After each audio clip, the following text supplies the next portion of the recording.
Assalamu alaikum students and welcome to all the students in the Right Way Academy class 10th biology chapter 12 that is the coordination and controls। तो students आज हम discuss करेंगे human nervous system. Last time हमने coordination and it's control का introduction और इसकी types को discuss किया था। आज हम देखेंगे ह्यूमन नर्वस सिस्टम क्या है और इसमें कौन कौन से कंपोनेंट्स पाए जाते हैं। अगर हम बात करें तो इसके टू मेजर कंपोनेंट्स होते हैं। First one is the central nervous system and second one is the peripheral nervous system. और अगर हम सेंट्रल नर्वस सिस्टम और पेरिफेरल नर्वस सिस्टम की बात करें, अब जो सेंट्रल नर्वस सिस्टम है इसमें मज़ीद टू पार्ट्स पाए जाते हैं, ब्रेन और स्पाइनल कॉर्ड। और अगर पेरिफेरल नर्वस सिस्टम की बात करें तो इसमें नर्व्स पाई जाती हैं, वो तमाम नर्व्स जो कि सेंट्रल नर्वस सिस्टम से अराइज हो रही होती हैं। इन नर्व्स का काम क्या होता है कि नर्व इम्पल्सेस को कंडक्ट करवाना, मैसेज को ट्रांसफ़र करना to whole of the body. सबसे पहले हम सेंट्रल नर्वस सिस्टम को देखने से पहले हम न्यूरॉन का स्ट्रक्चर स्टडी करेंगे, बिकॉज कि जो पेरिफेरल नर्वस सिस्टम और सेंट्रल नर्वस सिस्टम के कंपोनेंट्स हैं वो न्यूरॉन से मिलकर बनते हैं। तो इसलिए हम इसको पहले देखें कि न्यूरॉन का स्ट्रक्चर क्या है और इसमें कौन कौन से कंपोनेंट्स पाए जाते हैं। अब यहाँ पे अगर हम नर्व सेल या न्यूरॉन की बात करें तो ये स्ट्रक्चरल और फंक्शनल यूनिट होता है नर्वस सिस्टम का। जिस तरह से किडनी का स्ट्रक्चर एंड फंक्शनल यूनिट क्या है, नेफ्रॉन, इसी तरह से जो सेंट्रल नर्वस सिस्टम है उसका जो स्ट्रक्चर एंड फंक्शनल यूनिट है वो न्यूरॉन है, नर्व सेल्स हैं। अब इनके साथ क्या है कि न्यूरोग्लाइल सेल्स प्रेजेंट होते हैं जो इनके साथ फंक्शन परफॉर्म कर रहे होते हैं। इसके बाद अगर हम नर्व सेल्स का फंक्शन देखें तो इसने हमें कंडक्शन करवानी होती है हमारी बॉडी में नर्व इम्पल्सिस की इन टू वेज के स्टिमुलस जो हैं वो रिसेप्टर रिसीव करेंगे, देन वो कोऑर्डिनेटर तक इसको ट्रांसफ़र करेंगे और देन कोऑर्डिनेटर से इफेक्टर तक, ताकि वो रिस्पॉन्स प्रोड्यूस्ड हो अगेंस्ट द स्टिमुलस। नेक्स्ट हम इसकी कॉम्पोजिशन देखेंगे। यहाँ पे अगर हम कंपोजिशन की बात करें तो ये थ्री मेन कंपोनेंट से मिलकर बना है। First one is the dendrite, second one is the axons and third one is the cell body. तो स्टूडेंट्स अगर हम सेल बॉडी की बात करें तो इसमें मज़ीद थ्री कंपोनेंट्स पाए जाते हैं। First one is the nucleus जो कि इसके सेंटर में प्रेजेंट होता है, second one is the cytoplasm and third one other organelles जो हैं वो इसके साथ प्रेजेंट होती हैं साइटोप्लाज्म के अंदर, जो कि डिफरेंट फंक्शंस परफॉर्म कर रही होती हैं। नेक्स्ट अगर हम डेंड्राइड और एक्सोन का फंक्शन देखें, अब इसका काम क्या होता है कि इन्होंने कंडक्शन करवानी होती है नर्व इम्पल्सिस की। डिफरेंस ये है कि जो डेंड्राइड्स हैं वो towards the cell body conduct करवाती हैं नर्व इम्पल्सिस को, और जो एक्सोन्स हैं वो away from the cell body of the neuron से जो है वो कंडक्शन करवाती हैं नर्व इम्पल्सिस की। नेक्स्ट अगर हम स्ट्रक्चर की बात करें, इसकी एनाटॉमी देखें, इसको डायग्राम के ज़रिए देखें तो इसका स्ट्रक्चर हमें कुछ इस तरह से नज़र आ रहा होता है। इसको हम डिफ्रेंशिएट करके देखते हैं कि इसके पार्ट्स किस लोकेशन पर प्रेजेंट होते हैं। तो लेट्स सी। अब यहाँ पे आपको ये फर्स्ट पार्ट जो है वो सेल बॉडी नज़र आ रहा है, सेकंड जो है वो एक्सोन नज़र आ रहा है। अब सेल बॉडी की अगर हम फर्स्ट पे बात करें तो इसके अंदर क्या है जी, सेंटर में न्यूक्लियस प्रेजेंट है और इसके साथ जो है वो फ्लूइड जो प्रेजेंट है इसको हम साइटोप्लाज्म कहते हैं। इसके अंदर जो है वो डिफरेंट ऑर्गेनेल्स फंक्शन कर रही होती हैं और इसके साथ प्रेजेंट होती हैं। अब ये कॉर्नर्स पे क्या है कि डेंड्राइड्स प्रेजेंट होते हैं और ये डायरेक्शन क्या शो कर रही हैं कि इन्होंने नर्व इम्पल्सिस को कंडक्ट करवाया है टुवर्ड्स द सेल बॉडी।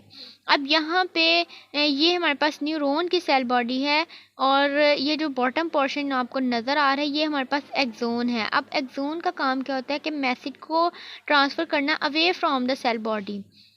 तो ये next whole part of the body में जो ट्रांसफ़र करता है किसी भी मैसेज की, ना कि सेल बॉडी की तरफ अपने नर्व इम्पल्सेस को लेकर आता है। डेंड्राइड्स का काम है रिसेप्टर से कोऑर्डिनेटर तक पहुंचाना, देन कोऑर्डिनेटर से जो एक्सोन्स हैं वो लेके जाती हैं towards the target portion of the body, जहाँ पे रिस्पॉन्स शो हो रहा है, किसी भी इफेक्टर्स ने अपना रिस्पॉन्स शो करवाना है उसकी तरफ लेके जाती हैं मोटर न्यूरॉन्स के ज़रिए।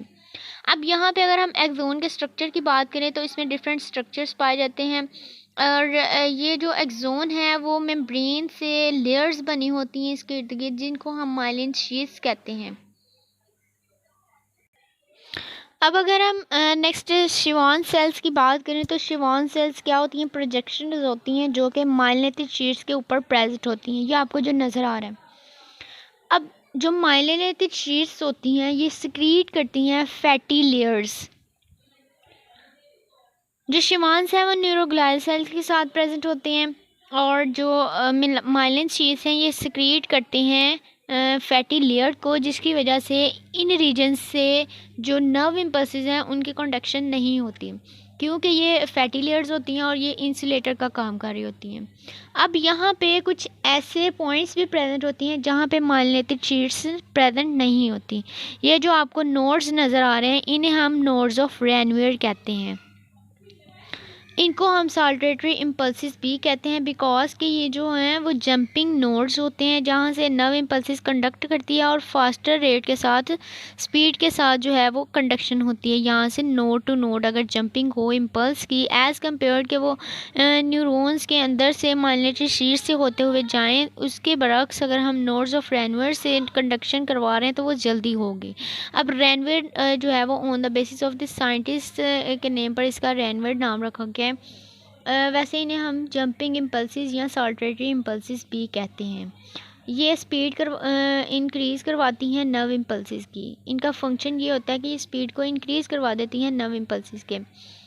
अब यहाँ पे ये जो एरो आपको नज़र आ रहे हैं ये क्या शो करवाते हैं कि ये direction of the nerve impulses को शो करवा रहे होते हैं कि ये अवे जा रही हैं सेल बॉडी से या towards the cell body nerve impulses conduction हो रही है, कि डेंड्राइड्स यहाँ पे काम कर रहे हैं या एक्सोन्स। तो नेक्स्ट हम देखेंगे कि types of the nerve cells. यहाँ पे अगर हम टाइप्स की बात करें तो इसमें 3 टाइप्स हैं नर्व सेल्स की, सेंसरी न्यूरॉन्स, मोटर न्यूरॉन्स और इंटर न्यूरॉन्स। इंटर न्यूरॉन्स जो हैं वो मिक्स न्यूरॉन्स भी कहलाती हैं। अब अगर हम सेंसरी न्यूरॉन्स की बात करें तो ये क्या करती हैं कि सेंसरी इन्फॉर्मेशन को रिसीव करती हैं, और ये सेंसरी न्यूरॉन्स का काम क्या होता है, ये सेंसेस को कंट्रोल करती हैं, किसी भी स्टिमुलस को रिसीव करती हैं, देन कोऑर्डिनेटर तक इसको ट्रांसफ़र करती हैं। और अगर हम एक्सोन और डेंड्राइड्स की बात करें तो इनके अंदर सिर्फ एक एक्सोन और एक ही डेंड्राइड प्रेजेंट होते हैं। नेक्स्ट अगर हम मोटर न्यूरॉन्स की बात करें तो इनका काम क्या होता है कि इन्होंने मैसेज को कोऑर्डिनेटर तक पहुंचाना है, देन कोऑर्डिनेटर्स ने इफेक्टर तक, ताकि इसका रिस्पॉन्स प्रोड्यूस्ड हो अगेंस्ट द स्टिमुलस। और अगर हम एक्सोन और डेंड्राइड्स की बात करें तो इनके अंदर एक एक्सोन और मैनी डेंड्राइड्स प्रेजेंट होते हैं। नेक्स्ट अगर हम इंटर न्यूरॉन्स की बात करें तो ये कनेक्शन करवाती हैं। इनका फंक्शन यही होता है कि ये कनेक्शन के तौर पर एक्ट कर रही होती हैं between the sensory and motor neurons. और अगर हम एक्सोन्स की और डेंड्राइड्स की बात करें तो इनके अंदर एक एक्सोन और मैनी डेंड्राइड्स प्रेजेंट होते हैं। तो स्टूडेंट्स आज हमने टाइप्स ऑफ द न्यूरॉन्स पढ़ी और स्ट्रक्चर ऑफ द न्यूरॉन्स को देखा। इनमें इंपॉर्टेंट शॉर्ट क्वेश्चन आ जाते हैं, साल्टेटरी इम्पल्सिस, और एमसीक्यूज़ के तौर पर ये बहुत ही इंपॉर्टेंट है। और ये डायग्राम जो है वो शॉर्ट क्वेश्चन में बोर्ड ऑफ पॉइंट व्यू से बहुत ही इंपॉर्टेंट है, और इस डायग्राम को आपने बहुत अच्छे तरीके से देखना है और इसको प्रैक्टिस करके देखनी है, ताकि ये आपकी जो है वो अच्छे तरीके से आपको ड्रॉ करना आ जाए और इसके पार्ट्स आपको आइडेंटिफिकेशन आ जाए। नेक्स्ट जो है वो इसके एमसीक्यूज़ जो हैं वो इम्पोर्टेंट है। सेल बॉडी जो है वो शॉर्ट क्वेश्चन के लिए इम्पोर्टेंट है। शेवान सेल्स पूछे जाते हैं कि ये माइलिनेटेड होते हैं या नॉन माइलिनेटेड होते हैं। तो इस तरह के जो एमसीक्यूज़ और शॉर्ट क्वेश्चन है उस पॉइंट ऑफ व्यू से ये टॉपिक बहुत इंपॉर्टेंट है। ओके, थैंक यू स्टूडेंट्स, आज के लिए इतना ही। नेक्स्ट लेक्चर में मिलेंगे। ओके, अल्लाह हाफिज़।